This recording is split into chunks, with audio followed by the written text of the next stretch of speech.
Los tres versos que vamos a abordar primeramente, entre el 8 y el 10, en resumen, fundamenta lo que Pablo terminó de enseñar sobre la muerte de Cristo, lo que conlleva con la nueva vida del creyente. Verso 8, y si morimos con Cristo, creemos que también viviremos con Él. Cuando el apóstol menciona que vivimos con Él, evidentemente está aplicando la presencia final y eterna del Hijo de Dios con Cristo por la eternidad allá en los cielos en su gloria. Pero por el contexto inmediato, tiene como punto principal la vida santa del creyente. Evidentemente, Pablo está apuntando nuestra vida alineada a su justicia. ¿Viste la palabra con Él? No separados de Él, no lejos de Él, no a media distancia de Él, con Él. Mientras estemos aquí en esta vida presente.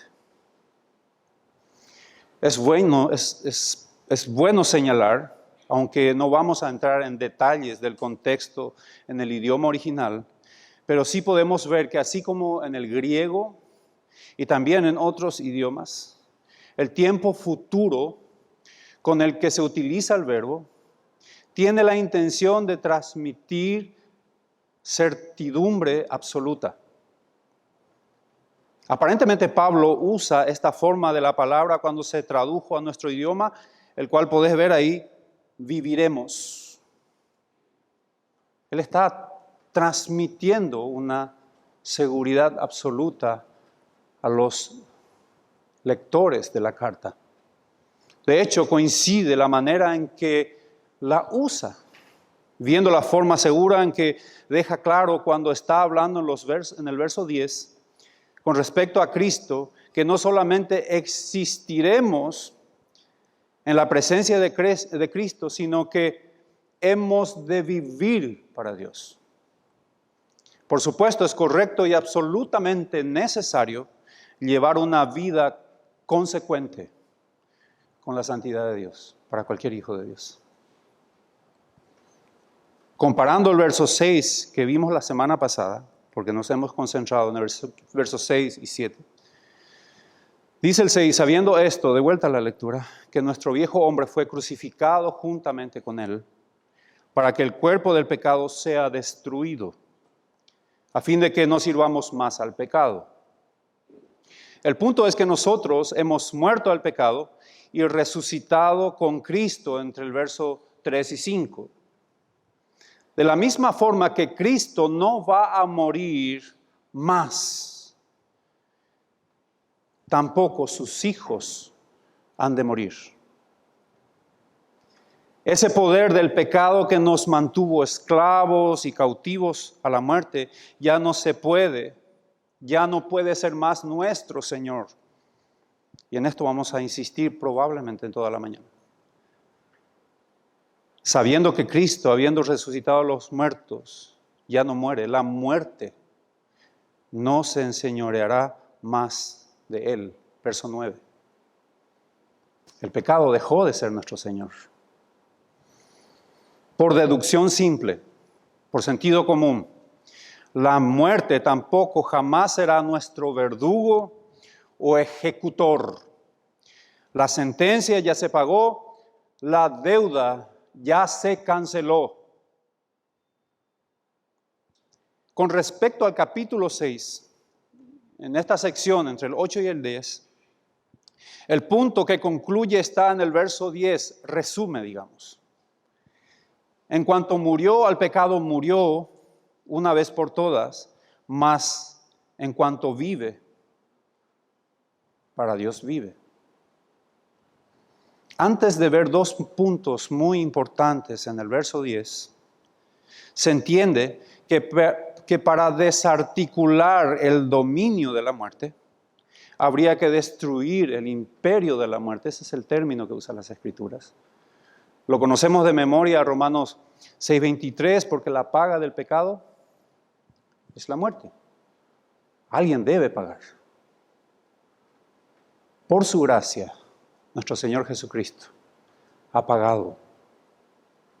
Y continúa Pablo, más la dádiva de Dios, el regalo de Dios, por su gracia en Cristo, es vida eterna en Cristo Jesús, Señor nuestro. En cuanto murió al pecado murió.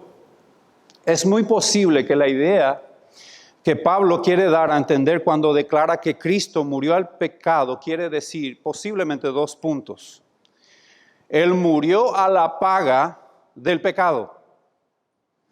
Al tomar sobre sí mismo, los pecados del mundo entero, Cristo, de hecho, satisfizo la demanda del pecado. Se entiende que se está refiriendo a todos los hombres que confiarán en Él. Estos son los que por la fe en Él, embestidos por el poder de su gracia, los creyentes han muerto al pecado en el sentido jurídico. Yo ya no soy culpable. Legalmente hablando soy inocente, porque, vuelvo a decir, no conozco de leyes, pero posicionalmente y legalmente estoy justificado, estoy limpio, ya la deuda ha sido cancelada. Un segundo punto, Cristo murió al poder del pecado, rompiendo para siempre su poder sobre aquellos que le pertenecen mediante su fe en Jesucristo. De hecho, Pablo aseguró a los creyentes maduros y también a aquellos débiles o inmaduros, como quieran entender, y si querés entenderlo de esta manera, también a aquellos más propensos al pecado, que ustedes saben bien y recordarán, él se dirige a la iglesia de Corinto. En el capítulo 5, vas a ver, en el 21 dice, al que no conoció pecado, refiriéndose a Cristo en su inocencia, por nosotros lo hizo pecado para que nosotros fuésemos hechos justicia de Dios. No importa, creo que dijimos esto de todos modos, no importa cuántos años estés en la iglesia, no importa cuán jovencito seas en la fe, o qué tan maduro o anciano seas en la fe, o qué tan propenso por tu debilidad te inclines hacia el pecado. Jesucristo desarticuló el poder del pecado.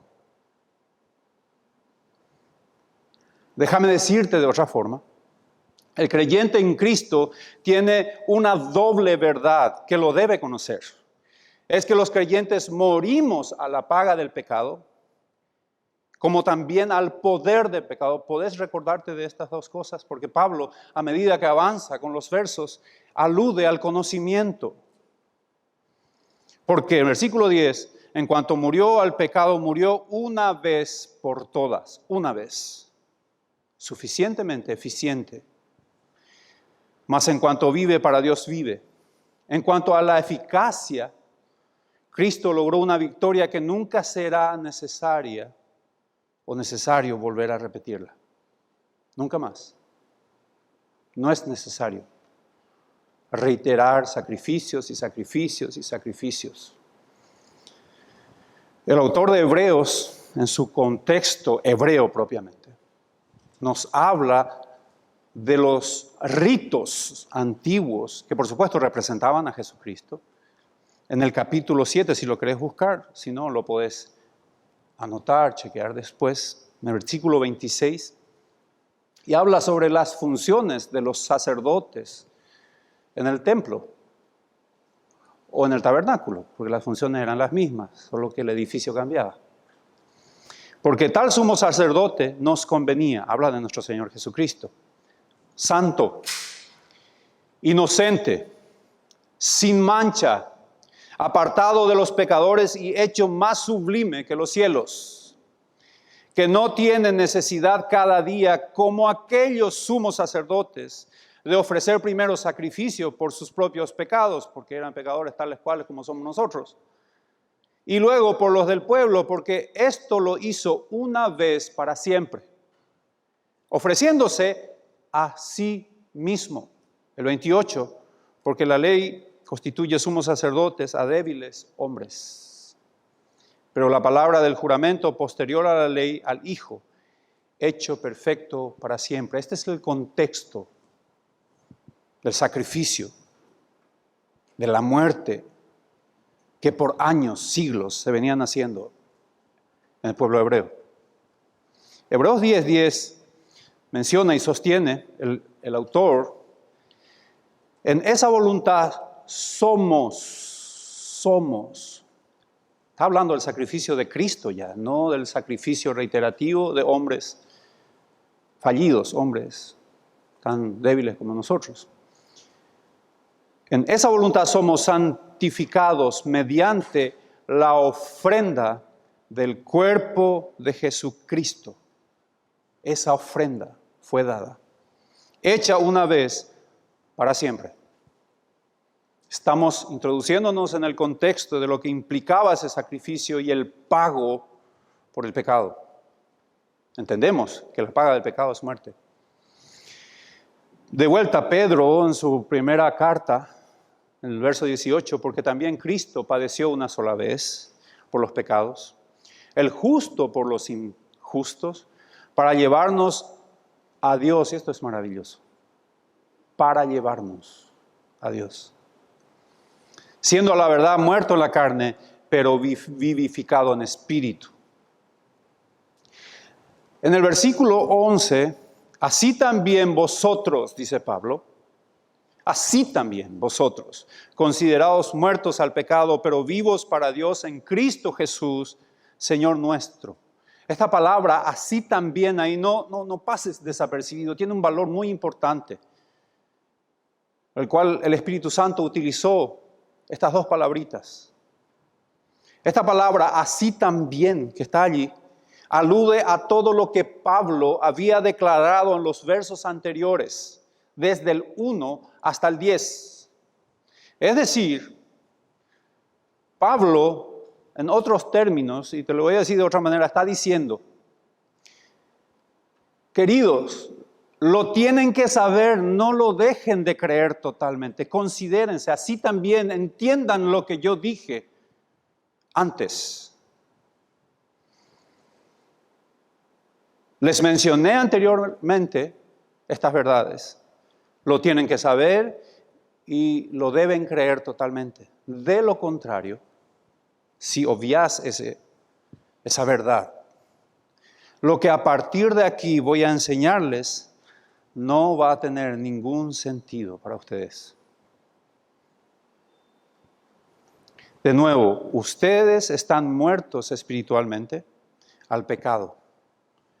Y es una realidad también que espiritualmente estamos vivos en Cristo. Estos dos conceptos no son conceptos vagos. No es un concepto abstracto. ¿Entienden? No es una cuestión que está ahí en el aire. Es algo real, en las cuales se fundamenta la vida cristiana. No es algo errático, no tan importante. Es importante. Sin ellas. Extiendo un poquitito más. No es un criterio romántico, medio lírico, de que hemos muerto en Cristo y ahora estamos vivos en Cristo. De alguna forma misteriosa, nuestras mentes deben entender como un karma. Deben que entender eso. No está diciendo Pablo eso. Y mantener chequeando de que eso se mantenga ahí. Yo estoy muerto y ahora estoy vivo.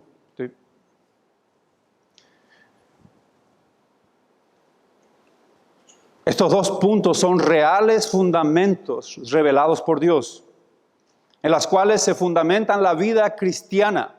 Sin ellas jamás podríamos tener una esperanza de vivir santamente. Nunca.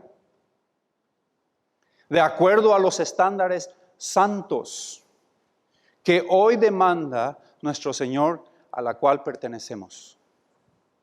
Sobre la importancia de conocer las verdades establecidas en los versículos 10 al 10, del 1 al 10, disculpen, el apóstol usa diversas formas de las palabras saber y creer. Podés anotar eso e investigar.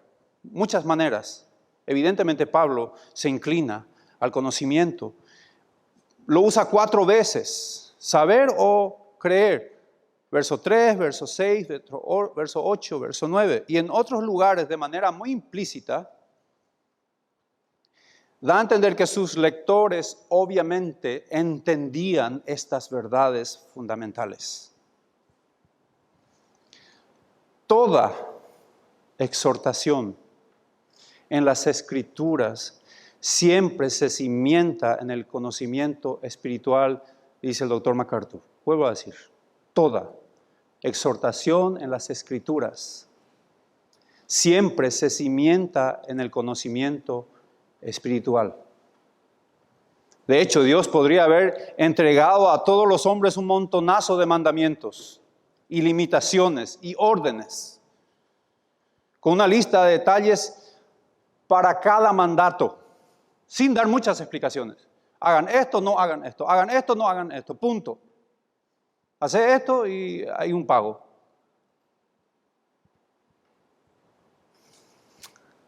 En su gracia y misericordia, nuestro Señor no accedió a esa opción.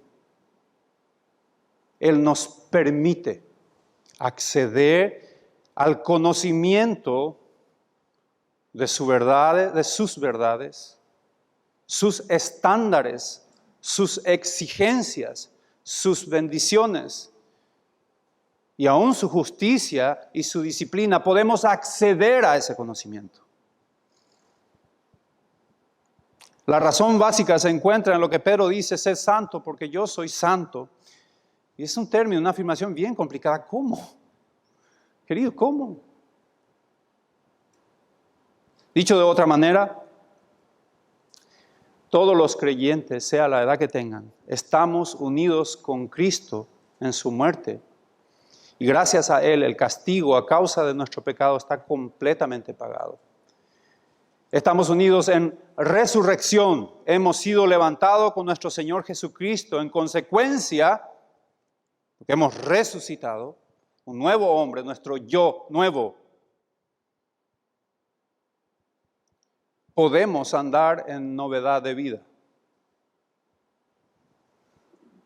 De nuevo, el mismo término, sabiendo entonces que Jesucristo nunca más morirá al pecado, tampoco nosotros jamás, sus hijos, vamos a morir en consecuencia del pecado.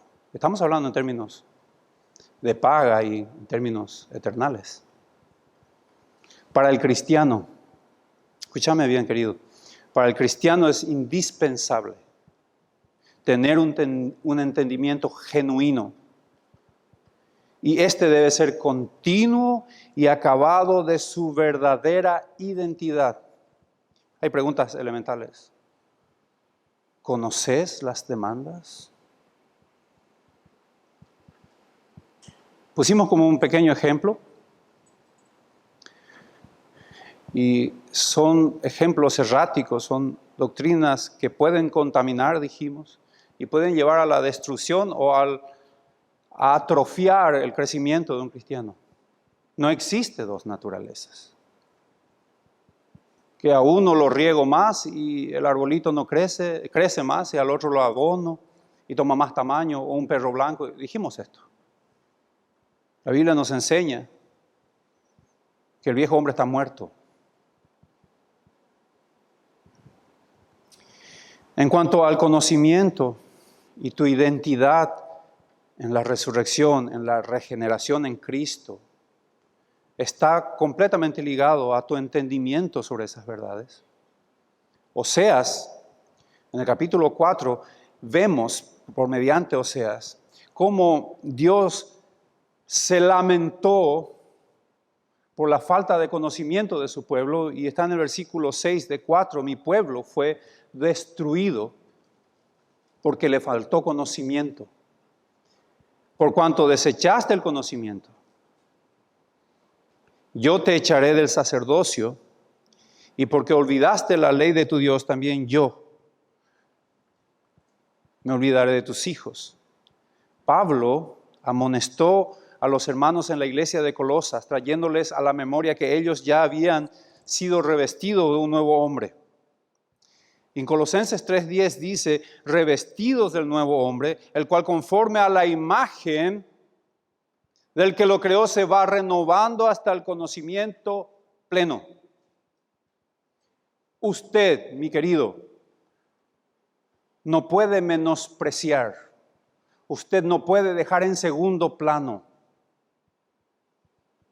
el estar instruido constantemente por las Escrituras. Usted no puede dejar en una estantería como una opción de fin de semana leer la Biblia.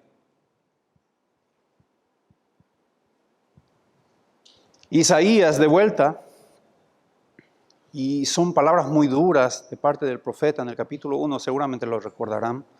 En el verso 2 y habla de Israel y los compara con animales incluso. Dice, oíd cielos y escuchad tú tierra, porque habla Jehová, crié hijos y los engrandecí, y ellos se rebelaron contra mí. El buey conoce a su dueño, el asno, el pesebre de su señor. Israel no entiende. Mi pueblo no tiene conocimiento.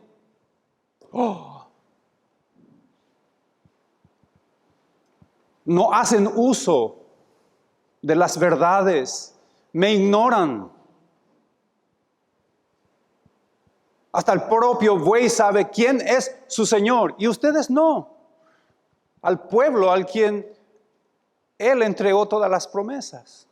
De vuelta, el conocimiento, querido, el estudio sistemático y ser purificado por su palabra no puede, lo diré hasta el cansancio, no puede quedar en segundo plano. Hermanos, es posible caminar en santidad, no es posible caminar en santidad sin conocer al que es santo y sus estándares santos. Es imposible caminar en santidad. ¿Cómo, mi querido? Decime, ¿cómo vas a establecer nuevos estatutos, nuevas reglas? Dependemos de cómo amaneció el pastor para que nos enseñes cómo caminar en santidad.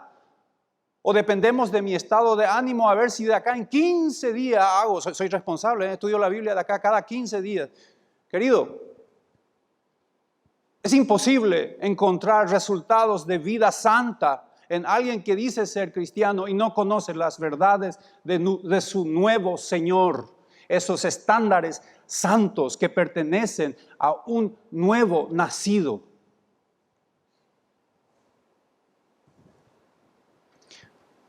Para la vida de un cristiano, en su día a día, en su rutina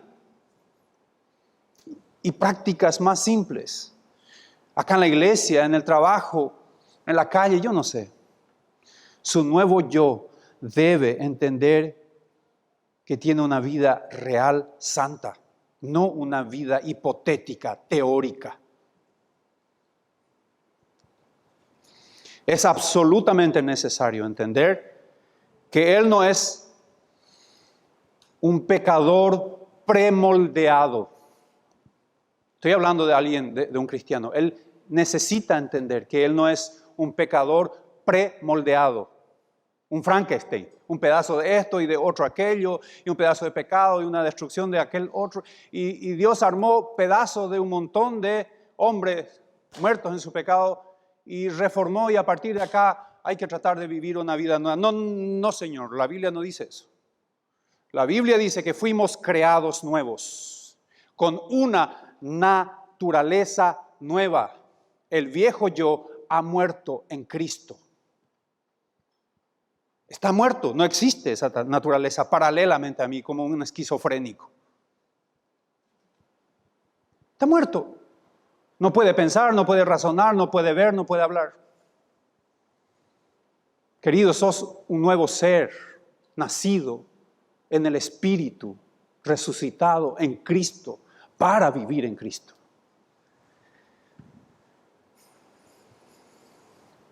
Es importante, de vuelvo, entender que a pesar de sus crisis, o su crisis o conflicto con el pecado ahora, tu crisis, mi crisis, con el pecado ahora, Él ya no se encuentra bajo el poder tirano y vil del pecado.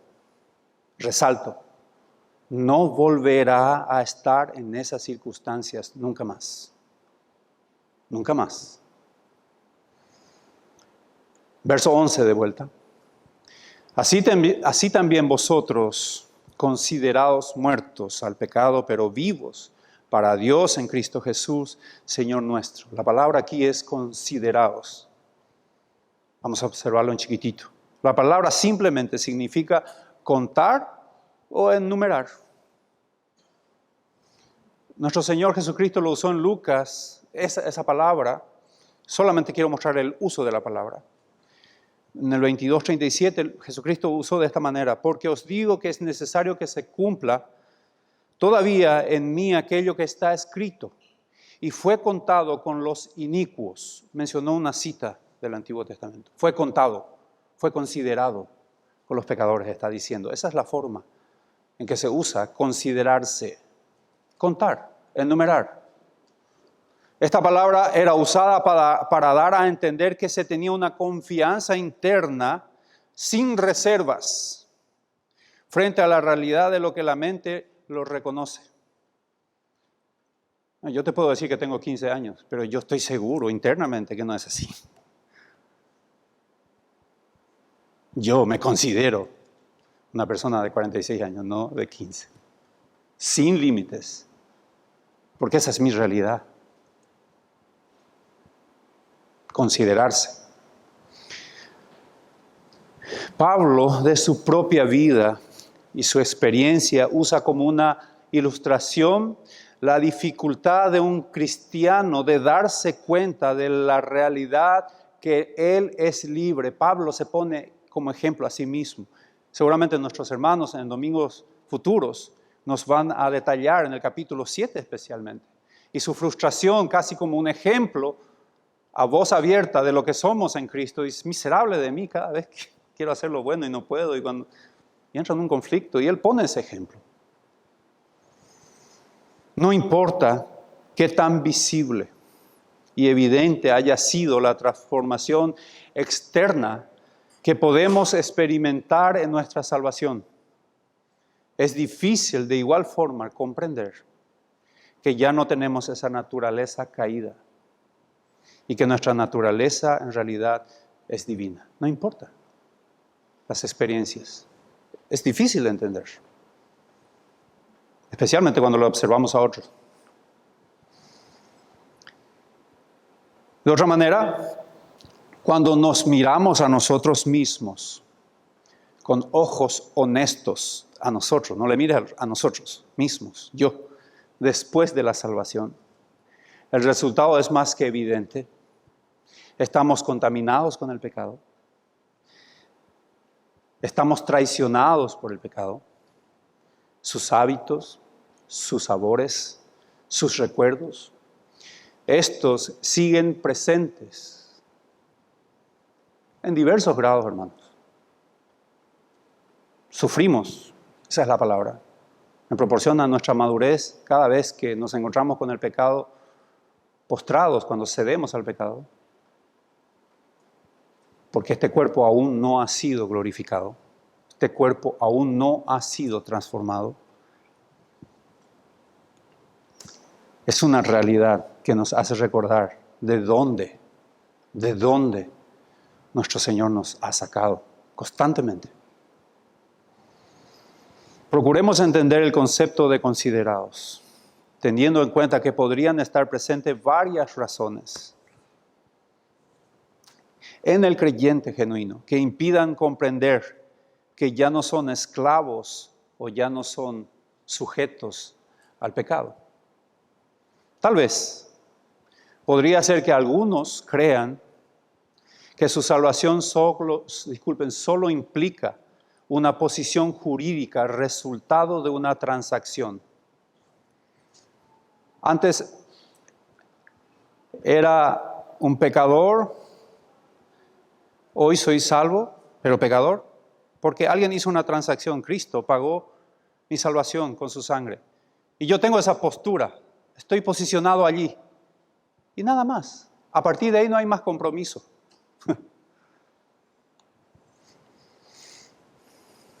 Debido a su fe en Cristo, y esto es redundante, pero es necesario decirlo. Yo creí, me dieron un folleto, leí hace 22 años, me convertí en un campamento hace 15 años. Estoy con Cristo, Él me aprecia porque ahora soy santo, pero vivo como dicen los del campo, como un demonito. Reitero. No concuerda, no coincide. Esto podría ser un estorbo a mi entendimiento de cuál es mi identidad hoy en Cristo.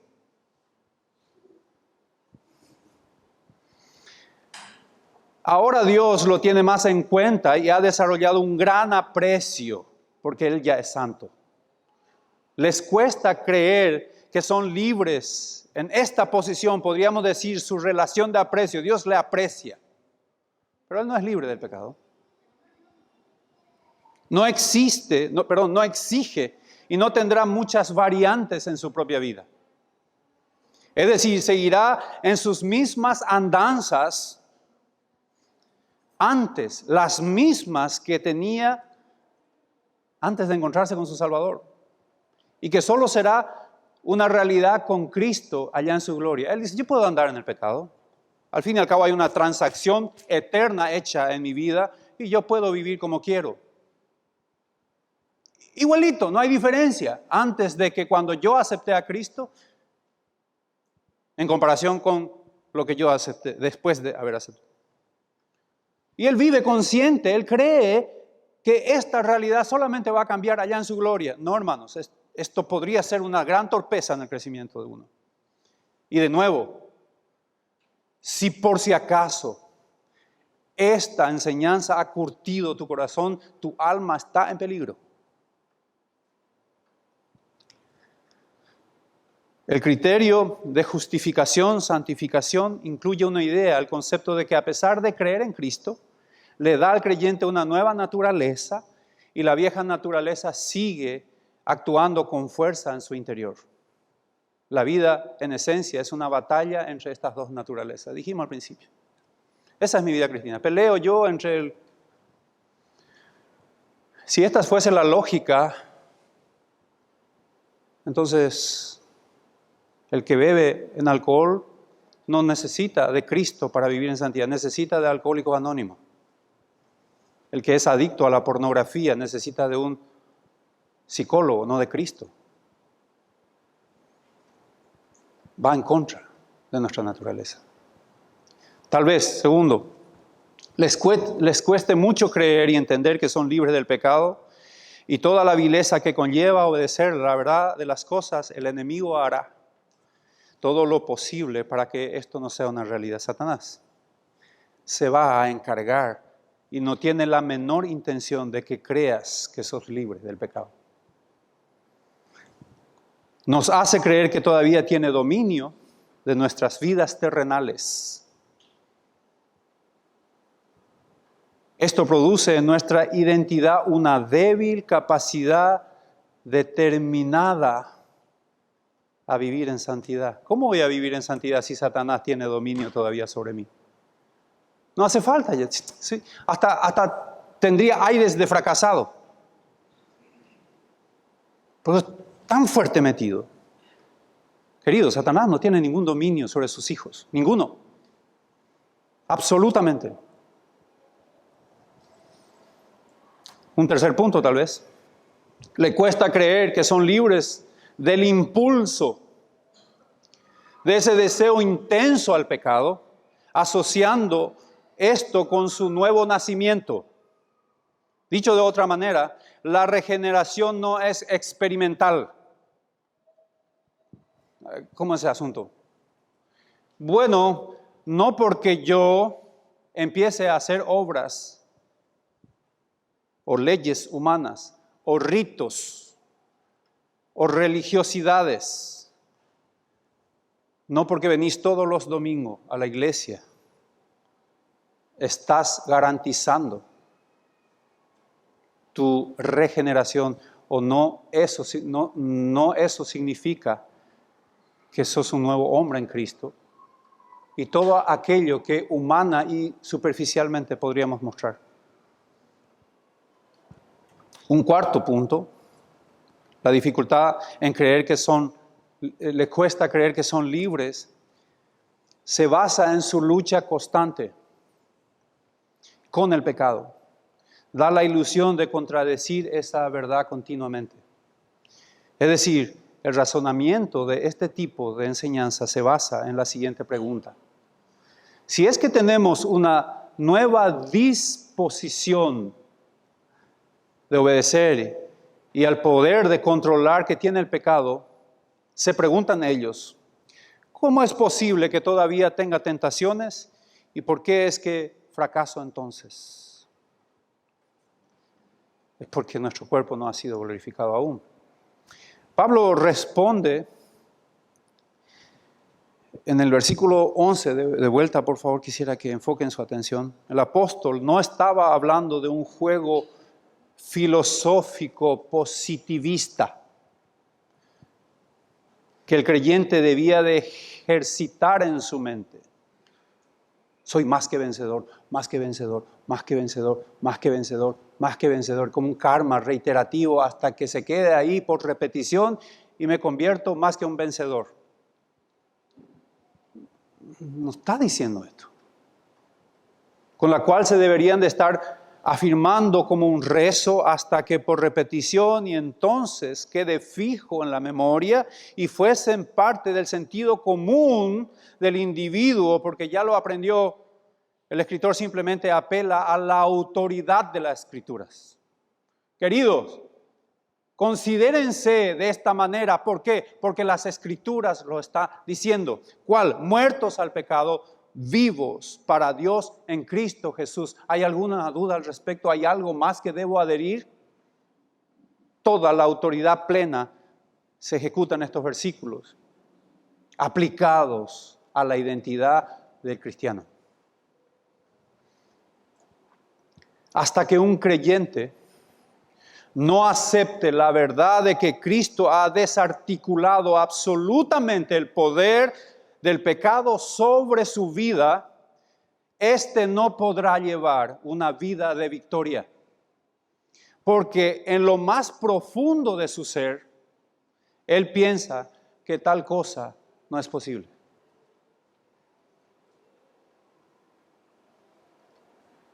Y probablemente la causa sea la ignorancia o la mala enseñanza, que viene a ser lo mismo. Para considerarnos muertos al pecado, pero vivos para Dios en Cristo, tenemos muchos resultados prácticos e importantes, y hay muchos, pero tal vez el más real en nuestras vidas cotidianas son una de estas o todas estas. Ninguno de sus hijos podemos quedarnos fuera del alcance de Dios por pecar.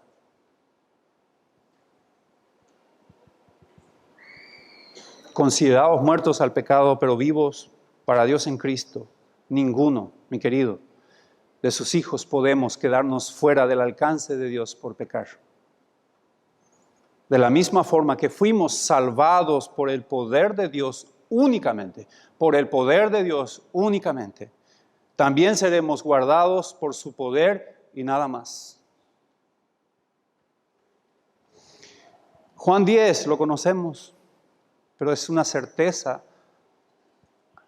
tan real en nuestras mentes. Mis ovejas oyen mi voz, yo las conozco, me siguen. Y yo les doy vida eterna. Cristo está hablando. No perecerán jamás. Jamás, mi querido. No sé qué tan grande podría ser tu pecado, pero por ese pecado no vas a quedar fuera. Eso está diciendo nuestro Señor Jesucristo. Esa es la garantía de un nuevo nacido en Cristo. Ni nadie las arrebatará de mi mano. Insisto en esto porque nos tildan de que enseñamos de que se pierde la salvación. En ninguna manera, al contrario, creemos que Dios preserva a sus santos. Mi Padre que me las dio es mayor que todos y nadie las puede arrebatar de la mano de mi Padre. Un primer punto tal vez, es una realidad en nuestras vidas. Un segundo punto, cuando entendemos plenamente que en verdad nos consideremos muertos al pecado y vivos para Cristo, tenemos la confianza de enfrentar la muerte misma. Juan 11, en el 25 dice nuestro Señor Jesús, les dijo Jesús, yo soy la resurrección y la vida. El que cree en mí, aunque esté muerto, vivirá. Y todo aquel que vive y cree en mí no morirá eternamente. ¿Crees esto? No sé qué tan aferrado estará tu identidad cristiana a las cosas materiales. Pero como cuando Salmos dice que transitamos por sombras de muerte, por camino de muerte, este versículo suena con tanta fuerza, querido, en tu mente. Es tan real. Saber que este cuerpo no se limita a un féretro, que nuestra resurrección en Cristo es real. Tal vez un tercer punto, cuando entendamos qué es el significado de considerarnos muertos al pecado y vivos para Cristo, tendremos la confianza en medio de la tentación. Esto es evidente. Sabiendo que el tirano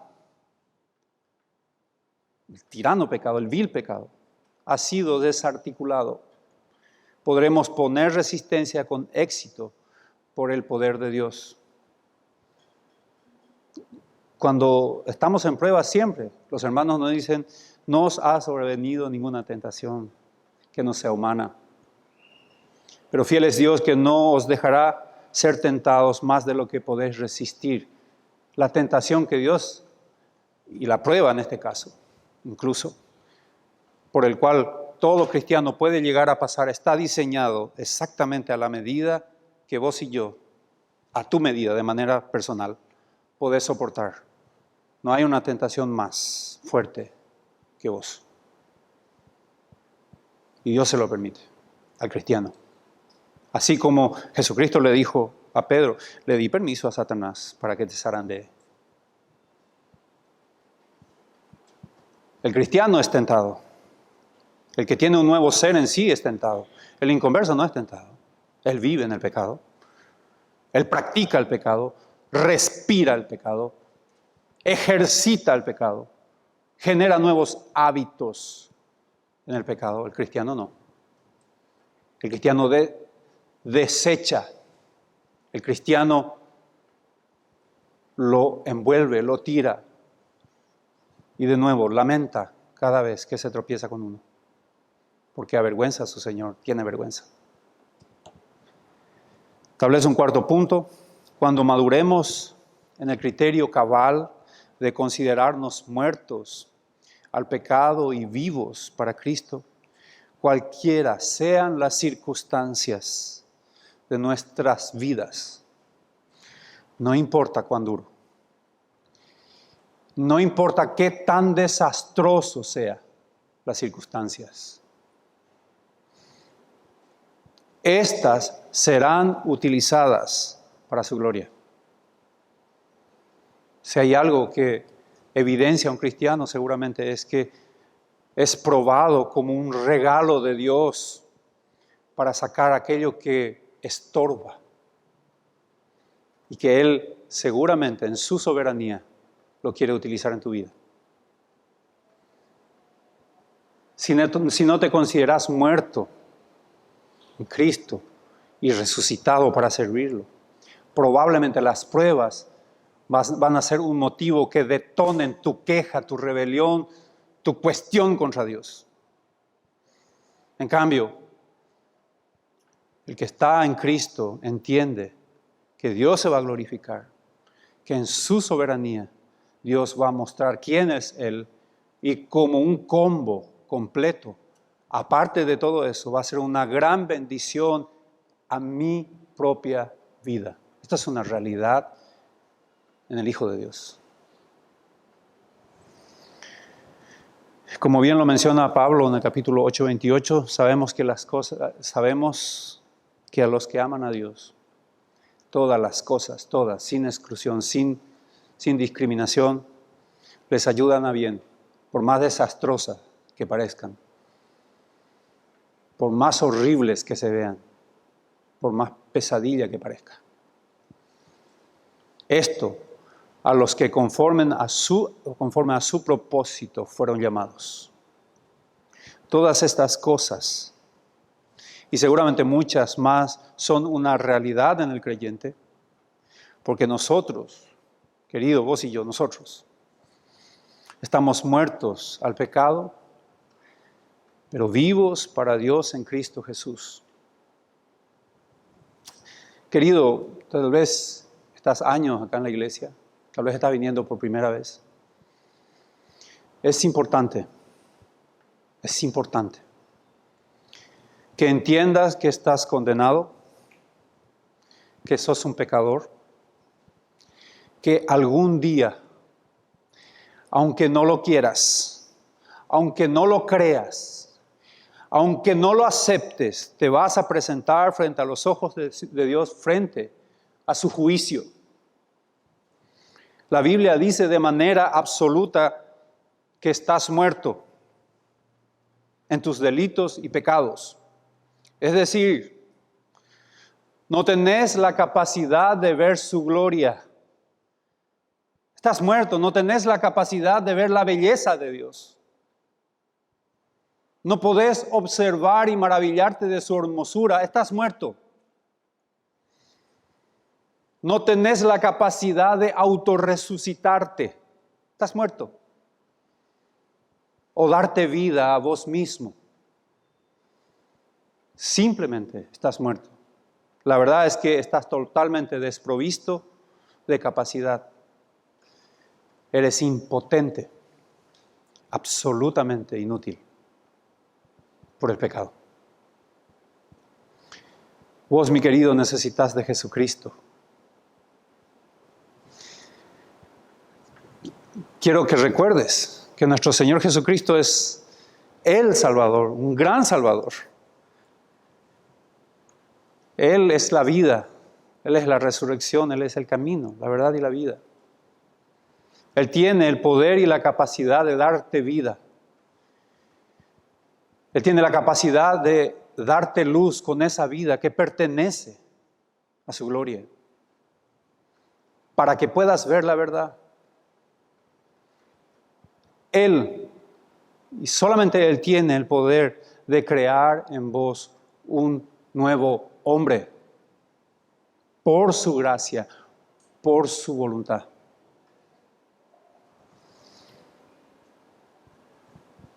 Solo por su bendita gracia, sus hijos, ya estamos en el camino a la gloria. Este cuerpo que en algún momento va a ser transformado. Retrocediendo a siglos atrás, en el contexto de la iglesia primitiva, nuestros primeros hermanos estaban dispuestos a entregar sus propias vidas sin tener el temor allá en el circo romano, en el Coliseo romano. Ellos tenían la plena certeza. Estaban completamente confiados. Ellos se consideraban muertos, pero vivos para Dios en Cristo Jesús. Ellos sabían que por si acaso, tendrían que cerrar sus ojos, por la muerte, lo volverían a abrir en la gloria del Padre con su Señor. Ellos confiaban totalmente en esto. Esta promesa, querido, es tan vigente hoy como cuando nuestros primeros hermanos, ellos sostenían en absoluta fe y certeza. En Hebreos capítulo 13, dice en el versículo 8 que nuestro Señor Jesucristo es el mismo ayer, hoy, por los siglos de los siglos. Nuestro Señor Jesucristo, querido, no ha cambiado nada.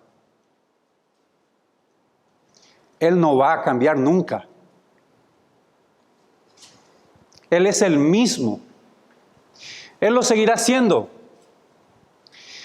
En Él no hay variación alguna. Él sigue siendo la resurrección. Él sigue siendo la vida. ¿O pensás que hay otra vida si no es fuera de Cristo?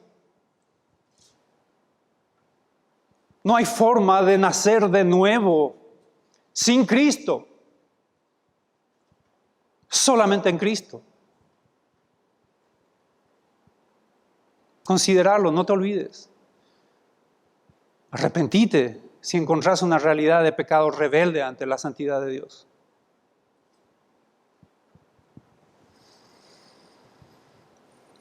Así que después de la muerte, allí vamos a estar.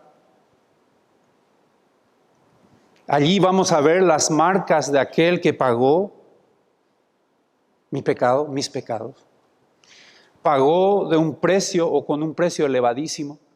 Allí veremos sus manos, aquellas manos que fueron clavadas y de donde esa sangre salió para quitar la esclavitud del pecado, donde la muerte perdió su fuerza, donde el aguijón de la muerte quedó sin efecto sobre sus elegidos. Considéralo. Y lo que Cristo ha hecho fue tan eficaz, hermano, tan eficaz, que Hebreos, el autor de Hebreos, en el capítulo 1, si lo podés ver, estoy concluyendo, en el contexto de vuelta del trabajo, de aquellas labores sacerdotales, Dios habiendo hablado, versículo 1, de muchas maneras en otro tiempo a los padres por los profetas.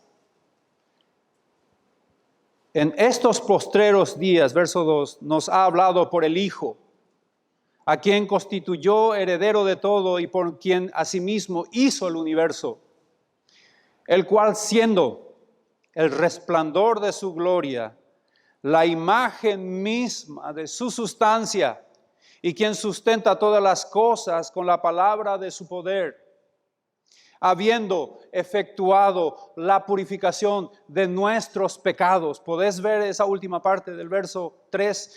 Habiendo efectuado la purificación de nuestros pecados por medio de sí mismo, Él fue el sacrificio. Y esta parte a mí me desarma, esto me conmueve. Se sentó a la diestra de la majestad en las alturas. Pero hay un mensaje en un contexto acá. Donde se llevaba la sangre del cordero, ahí donde se hacía el sacrificio final, en ese lugar no existía una sola silla, o un sillón, o un sofá, o un trono, no existía. Era un lugar de trabajo donde el sacerdote todos los días tenía que llevar sacrificios y sangre, y sangre, y sangre. Pero acá dice que nuestro Señor Jesucristo santificó, purificó nuestras vidas y se sentó. Ya no hay más nada que hacer. La salvación está completa. Ya sos un nuevo hombre.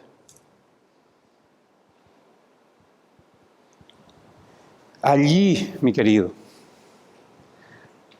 allí estaremos, ahí donde Él está sentado.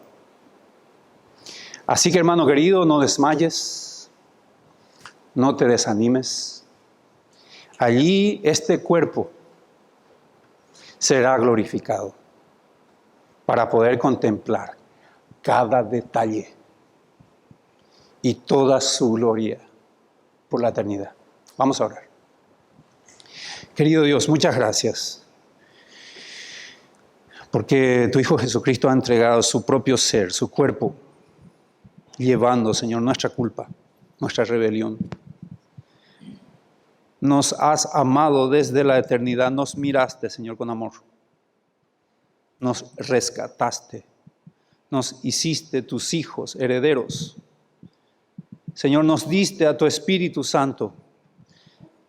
No nos has dejado desprovisto de poder, sino al contrario. Nos diste tu palabra para entenderte, amarte, conocerte, servirte, obedecerte. Tu Espíritu Santo que nos empuja, nos fortalece, nos hace madurar y cambia aquellas cosas que por culpa de este cuerpo tal vez nos inclinamos a errar algunas veces. Tenemos la promesa de ver, Señor, tu gloria, disfrutar de tu gloria. Este cuerpo golpeado por el pecado, enfermo tal vez, dolido tal vez, se sustenta, se sujeta en que hemos resucitado para servirte, para vivir en obediencia a fin de glorificar tu nombre. Señor, a ti sea la gloria por siempre, en Cristo Jesús. Amén.